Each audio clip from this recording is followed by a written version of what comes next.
రూపాయలతో ఈ కార్యక్రమాన్ని మరి గ్రామాల్లో నిర్వహిస్తూ ఉన్నారు. నిజంగా వారి కృషి అభినందనీయము. ఇది మన ఇలవేల్పోయినటువంటి కలియుగ ప్రత్యక్షమైనటువంటి వెంకటేశ్వర స్వామి ఓం నమో వెంకటేశ్వర అంటే అన్ని బాధలు అన్ని కష్టాలు కలిగిపోయేటువంటి ఆ స్వామి యొక్క ఆశస్సులు మీరు ప్రతిష్టంగా పొందగలిగారైతే మీరంతా ఎంతో అదృష్టవంతులు.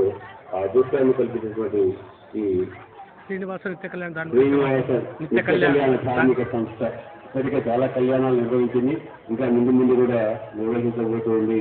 మరి మన జిల్లాలోనే ఇటువంటి సౌకర్యం ఉంది, అది వారి యొక్క కృషితోనే ఏర్పాటైంది. స్వామివారి ఆశస్సులు వారి పట్ల ఉండబట్టే వారి కార్యక్రమం చేయగలిగారు, మన మీద కూడా ఉంటారని ఆశిస్తూ ఈ అవకాశం నాకు కల్పించినటువంటి శ్రీనివాస నిత్య కళ్యాణ ధార్మిక సంస్థ సభ్యులందరికీ కూడా ధన్యవాదాలు తెలియజేస్తూ ఓం నమో వెంకటేశ్వర.